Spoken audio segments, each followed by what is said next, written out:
I've given RobTop a lot of flack in the past for his more questionable decisions, and I'm certain he will get a ton more, but I do like giving credit where it's due. The mainline official Geometry Dash levels are actually pretty spectacularly designed for the most part. Let's go over them for a bit and see what makes them tick. Look at their place in the game as a whole. Alright, let's start at the beginning, huh? By which I mean all of these levels at the beginning, collectively. Talking about them individually would get really repetitive really quickly. I have occasionally seen talk of updating the first 10 or so levels with new visuals. The game has progressed, it looks more visually interesting nowadays, so the starting levels should reflect that, is the thought process. You don't want to make a poor first impression, after all. People have made their own updated versions of the main levels, for example. Now, I think that is not a good idea at all. To begin with, it's not like the base game is ugly by any means. I'd say the graphics in Geometry Dash look, appealing. People sometimes have the tendency to refer to levels like this as layouts, which, granted, I also used to do, but come on.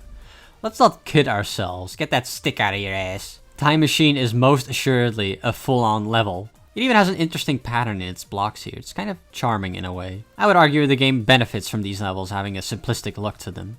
It makes them visually very easy to wrap your head around, which is important as these levels serve as the face of the game. They're the first levels new players will likely play. They're simple in concept, but engaging regardless. When you're just starting the game, its main hook will not be the visuals, it'll be the gameplay. Geometry Dash is at its core a rage game after all. Its simplicity also makes it easy to understand how these levels were built if you decide to check out the editor. You can mess around with the default blocks and make cool little platforms and blocks on your own through some trial and error. And I think that's a really good way to familiarize yourself with the editor, because Lord knows the barrier to entry to that thing is higher than ever. There's nothing wrong with building a level that looks like this, and having this style represented in the game is important for that reason.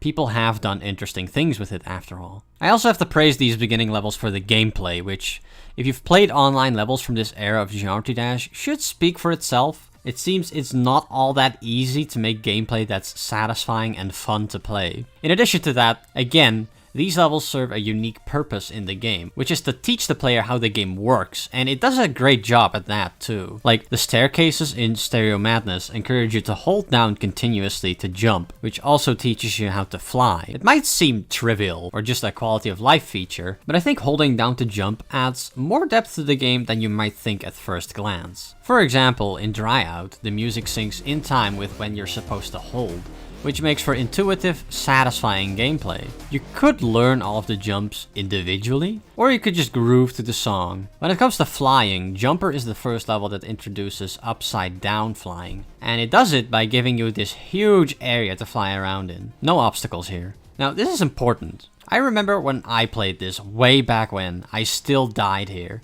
I struggled a lot with this concept of flying upside down. It kind of just broke my brain. That's why this is actually good level design, because it's giving the player some space to refamiliarize themselves with the controls. It's a detail I really appreciate personally. I find it fascinating that even though all of these early levels, from Stereo Madness all the way to X-Step, use the same few objects, yet they still have a pretty unique identity to them, for the most part. They don't all stand out, of course, but like, for example, you've got Polargeist, which has the staircase that goes to the song as it crescendos, or like the opposite of that. Da, da, da, da, da, da, da, da, da. With Jumper, you've got this theme of vertical pillars that you title drop jump on. Cycles has this part, and Time Machine has this part at the very beginning that you can actually jump over, which is pretty tricky, especially if you're a beginner, but there is a secret to it. A look at that. If you keep holding from the start, you'll hop, skip, and jump right over it. Look, I'm not gonna go over every single level, but you get the idea of what I'm saying, right? Alright, so let's get into the meat and potatoes. As much as I have to say about the introductory levels of Geometry Dash, the fact remains that they are easy in difficulty and simple in design, which makes them naturally less interesting. Especially if you're already a seasoned player. These levels are not very exciting. From here on out though, the game starts ramping up the difficulty and increasing its decorative elements. Okay, so Electroman Adventures. As much as I like to give credit where it's due, as I said in the beginning of this video, I think this level is pretty bad. Visually, I think the level is okay. Like, the line colors briefly flashing to the music, that's pretty cool. Unprecedented so far. I won't harp on that too long. Let's just get to the main problem. This whole middle section is just kind of boring. UFO, ship, UFO, ship, and none of it is at all interesting or even challenging. And then you have these mirror portals that make it so you can't tell where you're gonna end up. Okay, but the real crime of this level, the biggest problem with it, is these breakable blocks right here. They're briefly introduced at the start of the level, only to be never seen again. That's such a wasted opportunity, because conceptually, these blocks are interesting.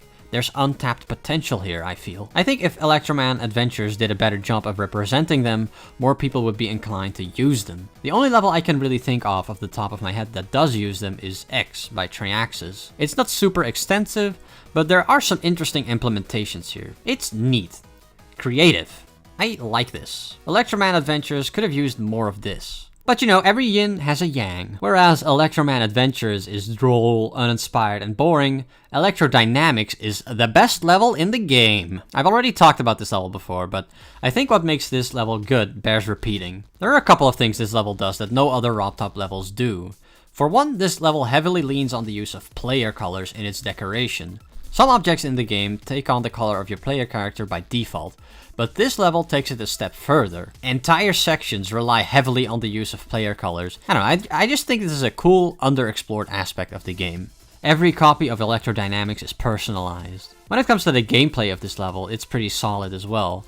You have this little UFO sections with all the gravity portals that's pretty interesting because it's just so different from the usual context you'll find the UFO in. It forces you to view the UFO in a different lens. The real star of the show when it comes to the gameplay in this level though is the ship parts. And there's two parts in particular that stand out to me because they flow so well with the music. The latter part in particular is iconic for this level. It's high energy, intense, stressful gameplay that's incredibly rewarding. Not to mention the fact that it syncs beautifully with the song. Like, I still get goosebumps at this part, even though I can do it easily, and even though the final part is arguably more difficult. Okay, so what else is there? Hexagon Force? Yeah, that's pretty good. I like that RobTop didn't shy away from asymmetry in the first level that introduced duels. It's also the only level that feels really expansive while you play it. Like in the second half, there are all these slopes that fling you every which way, all over the place. I think that's cool. What else? Blast processing? Yeah, sure, whatever. I wouldn't say blast processing is a bad level, it's just not that interesting. I guess it's serviceable. Theory of Everything 2. I think this is probably the best demon level, with Deadlocked in a close second. I used to prefer Deadlocked because of how mind-blowing it was at the time it came out. But with time, I've come to appreciate Theory of Everything 2's gameplay more. It feels more deliberate and measured, whereas Deadlocked feels chaotic at times, which is a consequence of the moving objects it uses. Okay, so I've already made an entire video about Geometrical Dominator, but let me just stress the point real quick. I hate the memory part in this level. The problem isn't that it's hard, the problem is that it's obnoxious. The reason I never come back to this level is because I don't remember what to do here. And coming all the way back here just to memorize it is tedious and annoying. That and the rest of the level doesn't make up for it. The gameplay just isn't very engaging.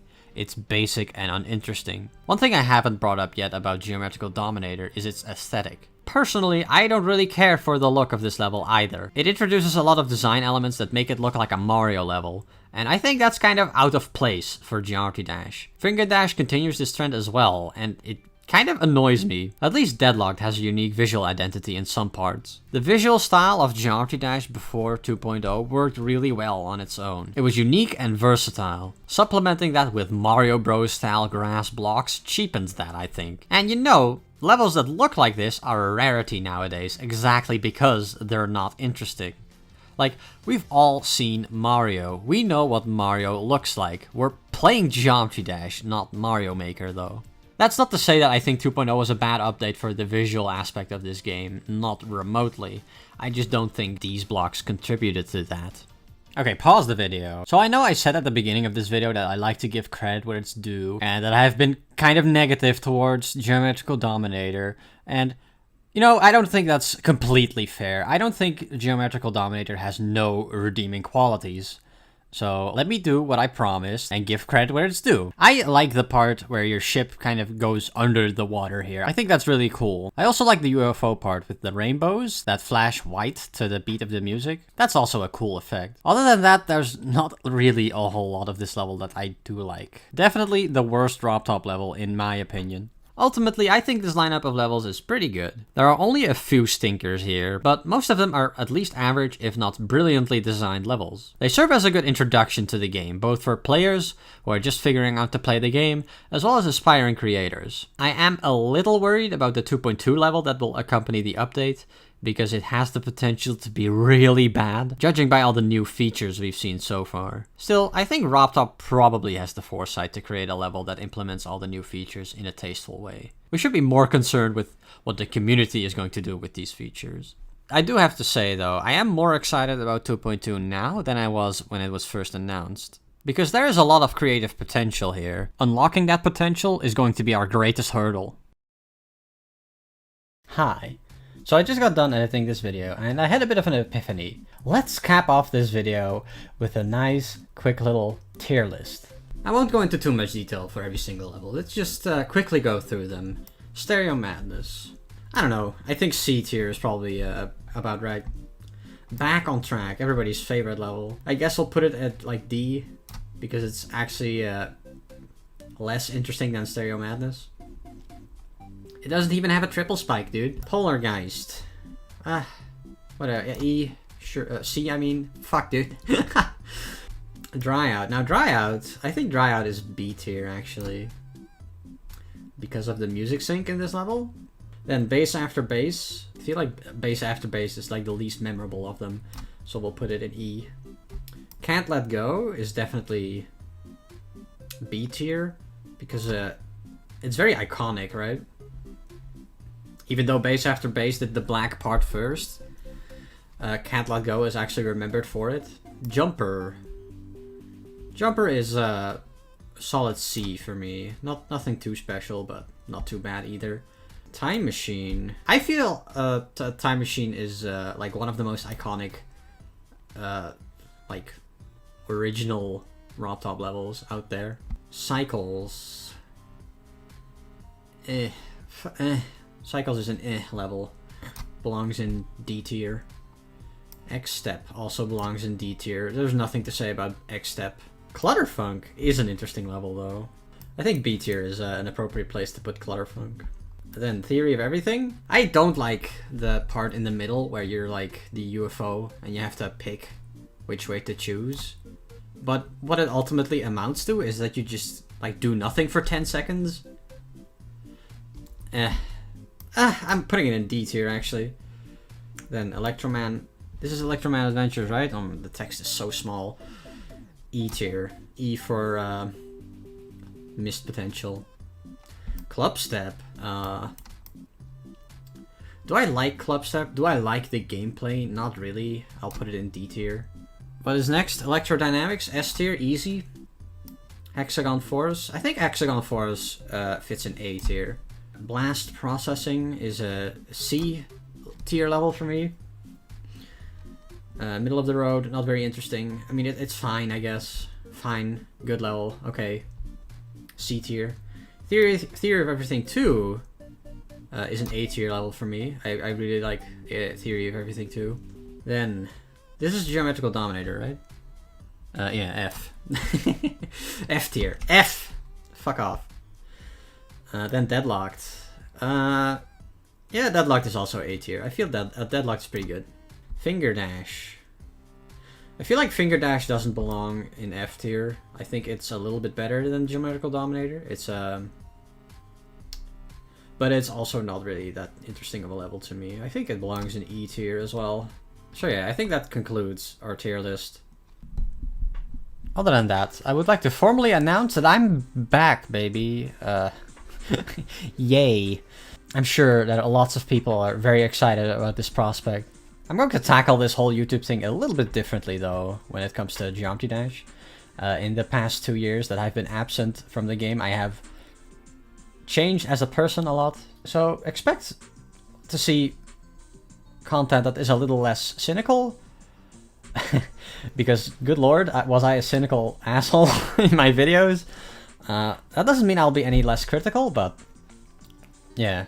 But yeah, you'll see that play out in practice as we go. I'm thinking of remaking that top 50 video that I made of the top 50 demons list, like arranging them from worst to best. So it'll probably be a long time before that's finished, because that is kind of an undertaking. But yeah, look forward to that. And in the meantime, you can catch me on my streams, which I don't really have a schedule, but so far I've been pretty consistent about it on the weekends, specifically on Saturday. So I guess Saturday at like around 9 p.m. my time, which I don't actually know what time that is in American time. I'll put some times on screen, I guess. I'll be live then, and you can see me play Geometry Dash. All right, thanks for watching, everybody, and see you later.